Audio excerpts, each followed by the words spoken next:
Oh, yeah. What's goody? You know. Yo, what's good, man? We going out or no? You know.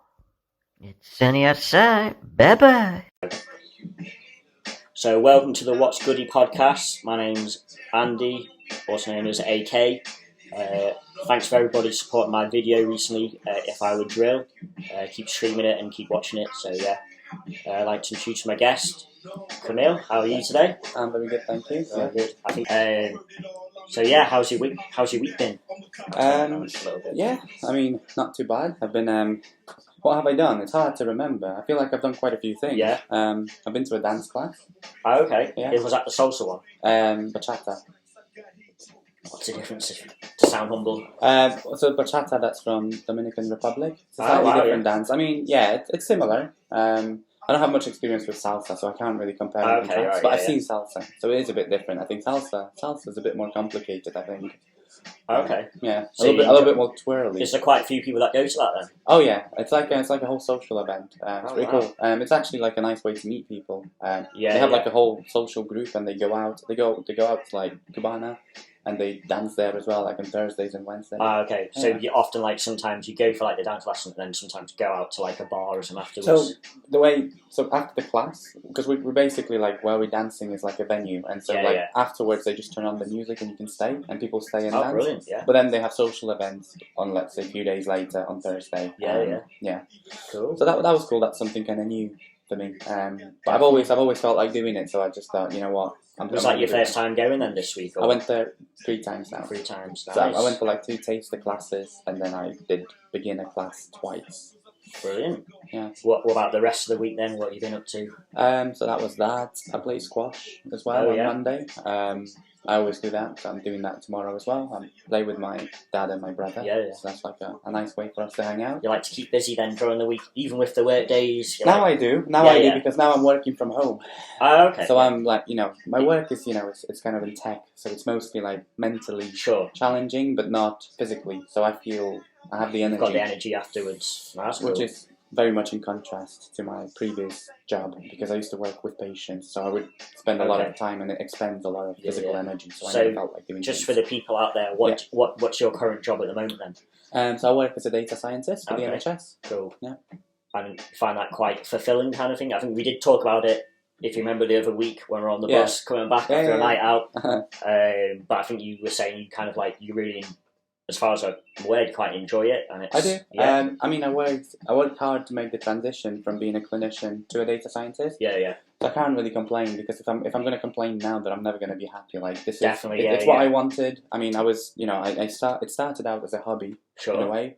So, because as a clinician, I was working there for 3 years. It was like a training program, relatively intense. But then what I had to do as well, so basically in order to kind of transition into upskill, I had to teach myself after work.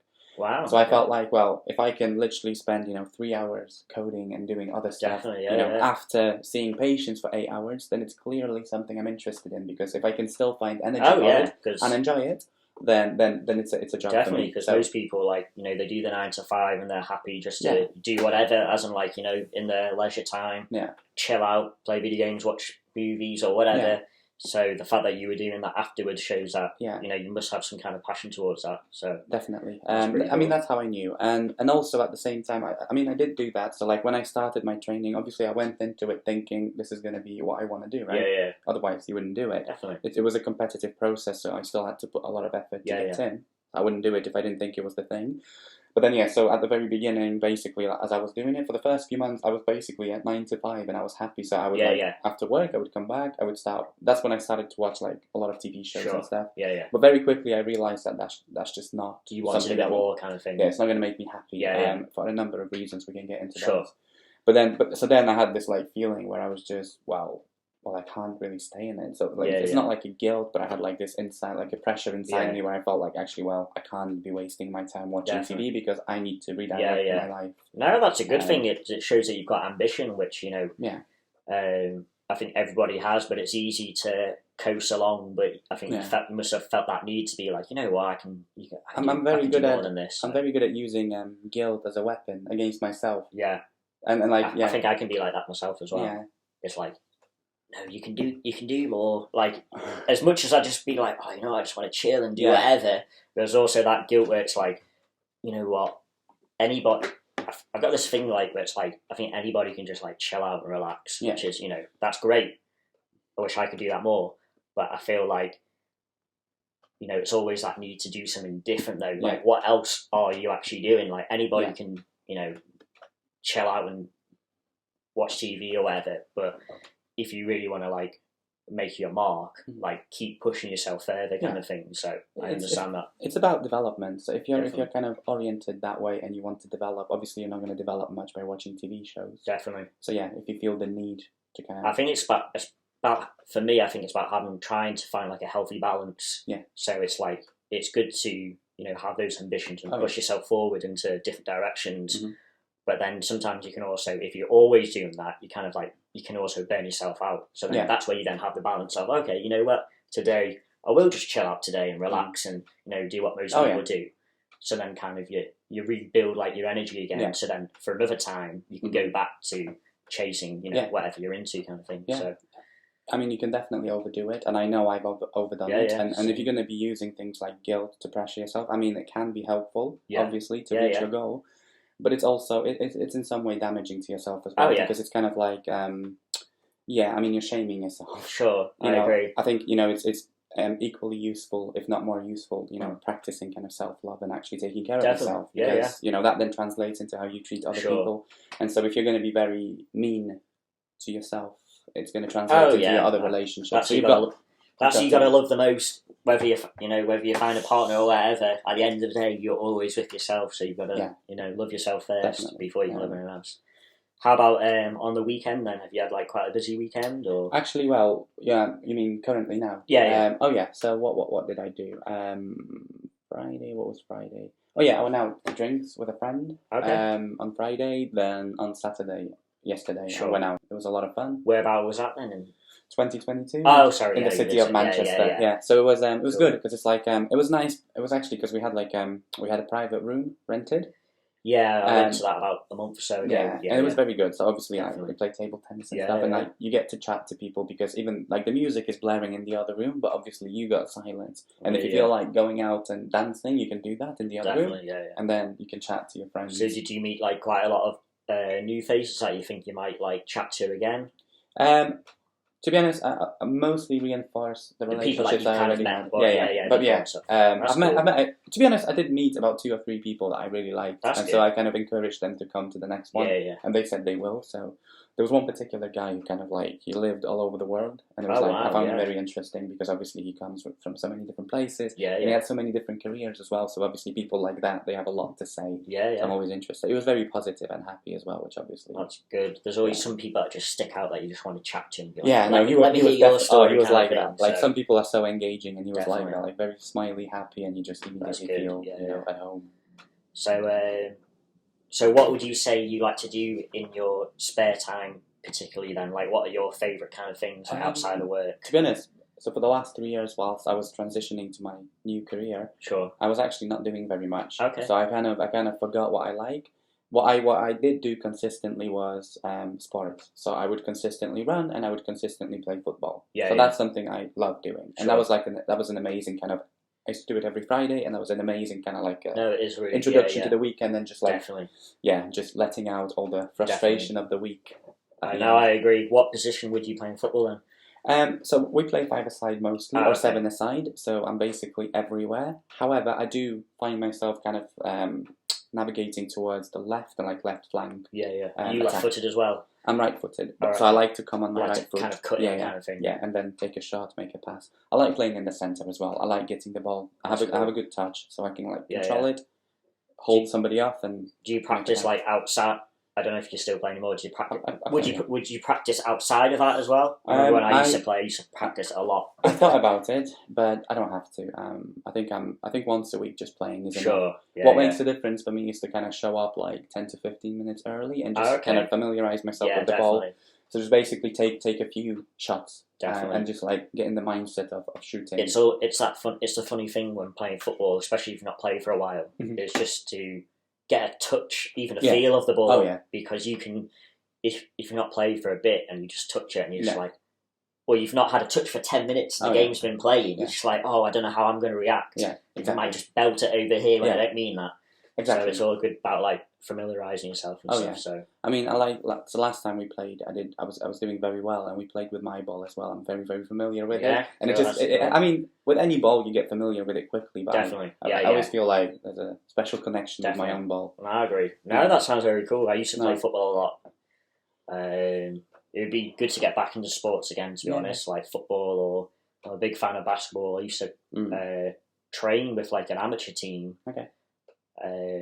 About 2 or 3 years ago, and that was really fun. So yeah, I think any kind of physical activity is always good to do. Yeah, you know, to have that camaraderie or whatever the word is, and just something to do, something fun to do, kind of thing. Yeah. So let's talk about a bit more personal about you. So where were you born, and where did you grow up, basically? Okay, yeah. So I was born in Poland, Cool. a small town called Gliwice. Yeah. Anybody ever sees this? People will see it, and you'd be surprised. There'll be some people. I'm going to Google map it later just to see where it is. So it's like south of Poland. It's not far from Krakow. Okay. And it's a small town, but a decent place to live. And so I lived there until I was 11, almost 12 years old. Okay. And then I moved to Manchester with my parents. Obviously. So quite young then, kind of thing. Yes. Yeah. It was. How was life in Poland? Because I know quite a few people from Poland, but I don't know too much about the lifestyle over there. I mean, I was a kid. Sure. So it's kind of, it's hard to judge. I feel like childhoods are very much the same everywhere, right? You just play outside. I mean, so I'm from I was born in the 90s, so we kind of will have a similar experience. Obviously, somebody born in like 2000 they'll have a slightly different experience as well. Because I kind of grew up without cell phones. I was like one of the last, I think the last generation to kind of grow up without it. So I would play outside a lot. And football was a big thing. Definitely. So that was that.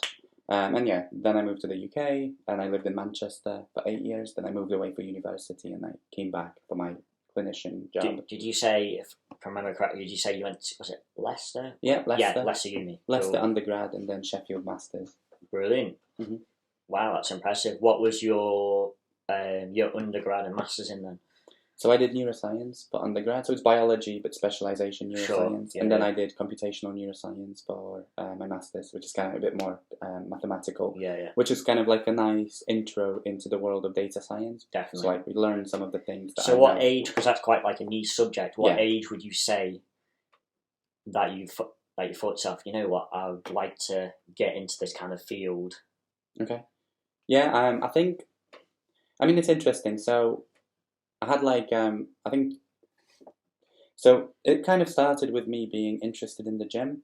So when I was 15, I was quite big into training. I was quite obsessive around it. I would go 5 to 6 times a week. I would read a lot about like bodybuilding, a lot about dieting and stuff, and that got me interested in biology. So I think the first thing I considered becoming was physiotherapist. Okay. I was kind of interested in that, and I was definitely interested in working in the medical field. Definitely. But I still wasn't set on kind of becoming a scientist. But there was one time I remember I was just sitting in a classroom, and I was like reading through the GCSE book, and I was like looking through chemistry, physics, and all that, and I was kind of becoming quite interested, and I thought maybe that's what I'm going to go for. But my initial because I made an application to do my A-levels, it was going to be English, maths, psychology, and sociology. Oh, right, okay. And then I changed my mind, sort of. Basically, as I went to college, I told them, no, I don't want to do what I enrolled on. You decided to go with biology, was it, as an A-level? Yeah, so I went with biology, chemistry, psychology, and maths. Wow, that's quite a big change, because some people, believe it or not, I think some people might have been I hope they don't, because, if they change their mind, whether how late it is, that they're like, this is best for me, but maybe there's some people out there that were like, oh, I think that's what I really want to do, but I've already chose, and they kind of unfortunately, they then go down that route, and it's it must be very difficult to try and get that back. But no, so kudos to you for making quite a bold decision. Yeah, I mean, again, and that's where the kind of so I had a whole summer to think about it, and I remember sitting on it and just having that pit in my stomach, and I'm like, this is not what I want to do. I want to do something different. So that pit just guided me towards making that change. But I mean, I had to fight for it. Sure, I can. And there's a specific reason as to why. It's because I did very well in high school. Sure. Except in science. Okay. And the reason I didn't do well in science is because I was doing BTEC. I wasn't doing GCSE sciences. Okay. And the reason for that is it's because Well, it's because the school decided for me. Because around the time when they were deciding what you're going to do, they want everybody to pass. I get, yeah. So in year 9, they have judged me not to be capable of doing well in GCSE science, and the only reason was because I didn't speak English. Oh, wow. So I barely spoke English. I mean, when we we were doing the SATs exams, and I didn't understand the questions.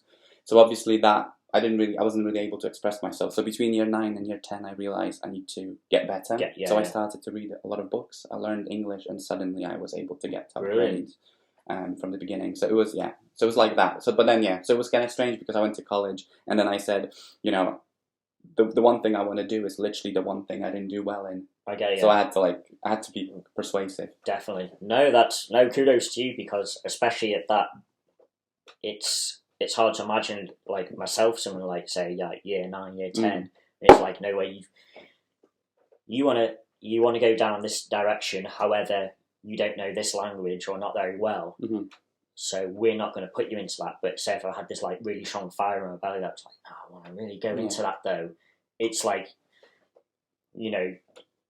that's like a life choice at such a young age, like 13, 14 already, but you knew, like, this is what I really want to do, so you put the work in. So now fair dues for that, because some people would probably take the easier route and be like, okay, it just wasn't meant for me, and especially at teenage years, it can be a tough time for some people. So good for you, man. Thanks.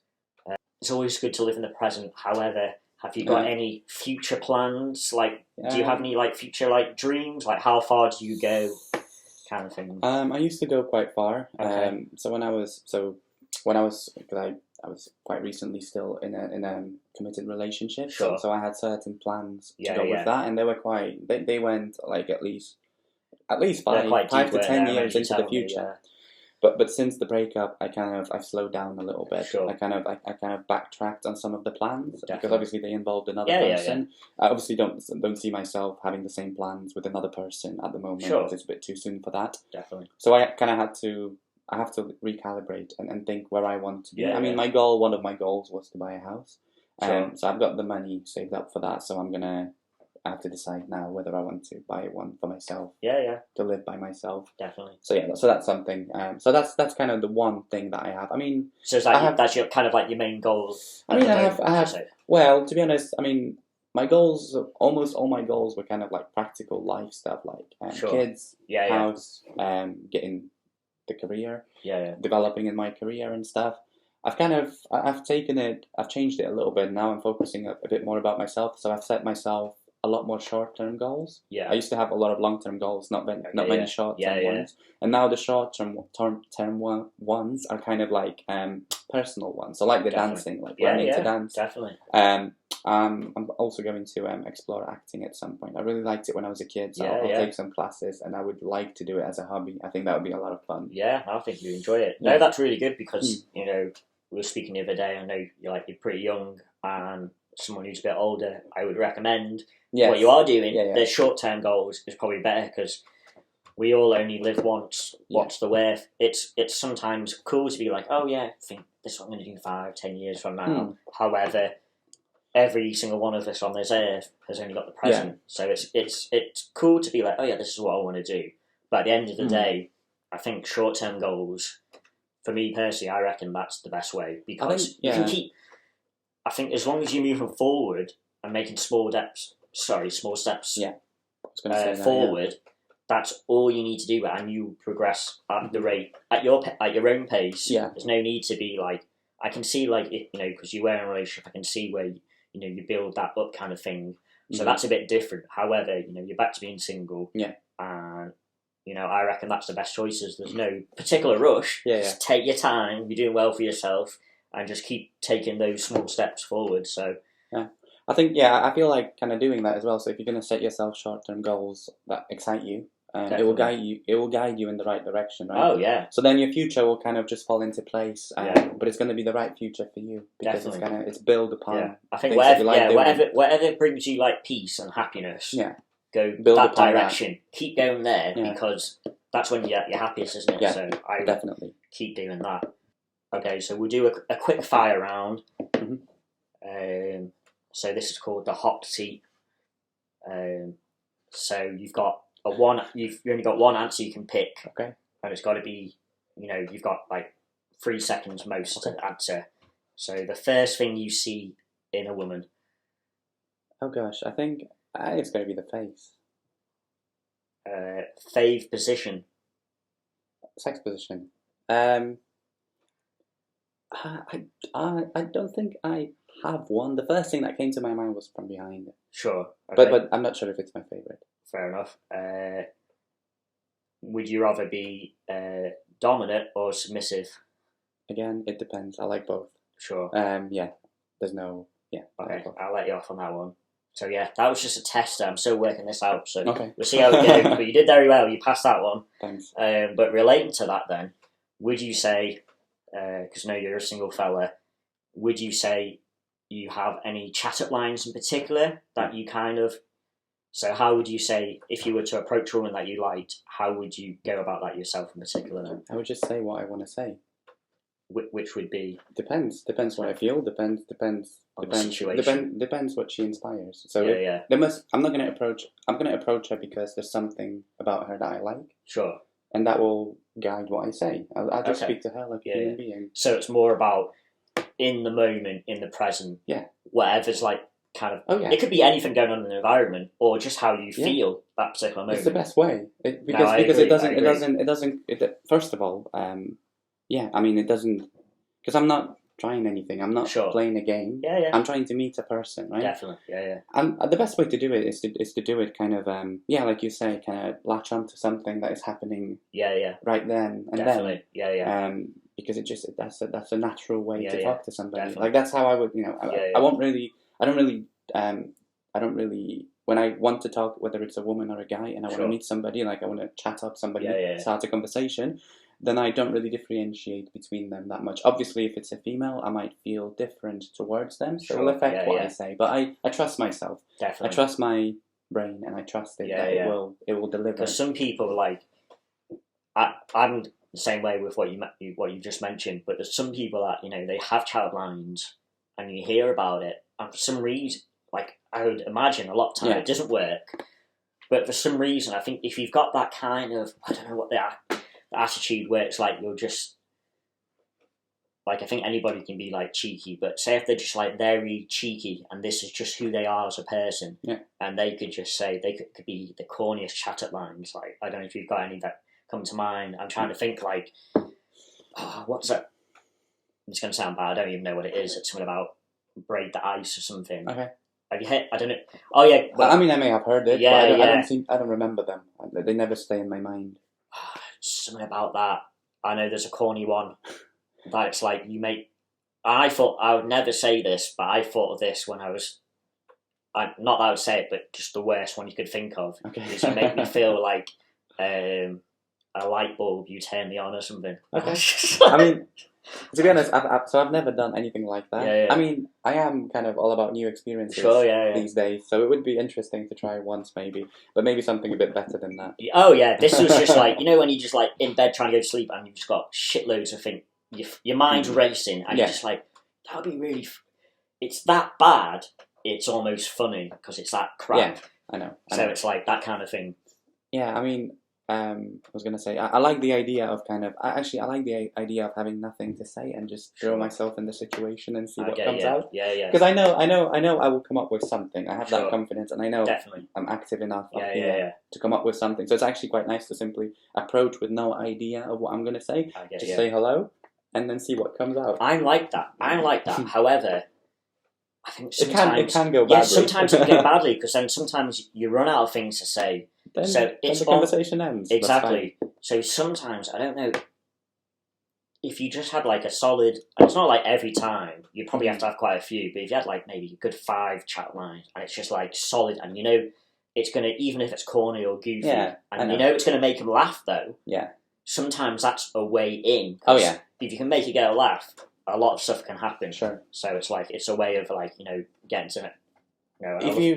If you treat people on a night out like you're basically swiping through Tinder, because if you have on dating apps, you use photos and you use whatever lines about yourself to get people in, and you can use the right photos and you can use the right words, and you will attract people in. Sure. So I guess it's the same kind of thing. It's just that's not how I treat meeting people. But maybe maybe it is something to attempt. Yeah. There's just always for fun, just for the heck of it. You never know. I guess going on. I think it's a lot less about what you say, but it's about how you say it and how you approach it. Definitely. I mean, it helps to be attractive. So if obviously, and that's subjective, but if she finds you attractive, then that helps. But in general, it's how you say it. So if you say it in a nice way or a fun way, then it'll be fun. I think a lot goes. But if you think about it too much and you come out as awkward or creepy, then they'll just, because I've seen that a lot. I mean, I've seen. I haven't had many women cringe at me, but I've seen women cringe at other guys, like at the bar and stuff. And I'm just like, because I observe people and stuff. So it was always a bit awkward. I feel a bit awkward when that happens. What was I going to say? I think like you were saying about the attraction thing, but what I think, which I agree with, it does help. However, I think a lot has to do with confidence as well, and also just who you are as a person. Like your personality has to shine. There's no point being like a good looking. If you're trying to attract someone, like just good looking, you've got to have the substance to go with that. I believe anyway. So. No, you do. Definitely. Yeah. I think women are better that way. I always say that because women are attracted to more than just looks. Sure. Like for a guy, sometimes it's quite simple. For a lot of guys, if she's attractive, he will literally put up with anything just to try and sleep with her. Right? Definitely. That's by the way, that's something. That's biological. That's by the way something I can't do. Yeah. I'm not going to have a 2-hour conversation with somebody I find dull just for the prospect of sleeping with somebody. But I know that guys can be like that, whereas women, obviously, I think somebody said once, there's no such thing as a bad-looking guy.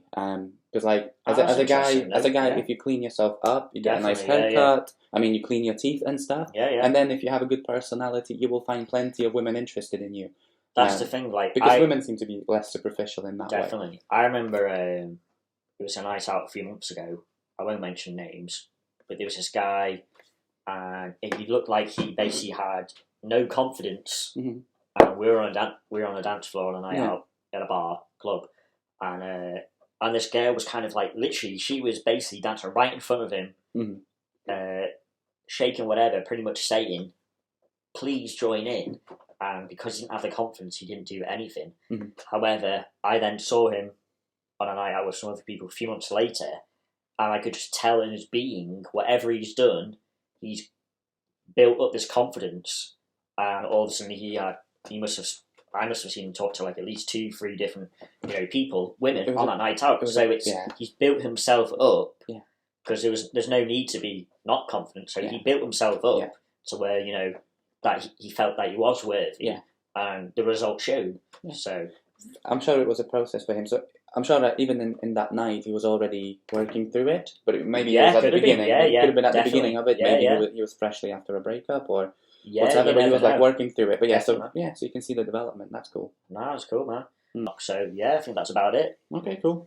Nice and quick. So definitely. That's all it is, man. Every week, one episode a week. So that's been another episode of What's Goody by A.K. Thanks to my guest for Kamil for coming through. Thank you. Always welcome to come another time if you're interested. That's been another episode. Hope you enjoy the rest of your weekend and the rest of the week. Cheers. Sucking on titties in the sunshine. What's up, morning, just having a good time now. You best get out of here now, ain't having it. That's all, just having a good time, you know.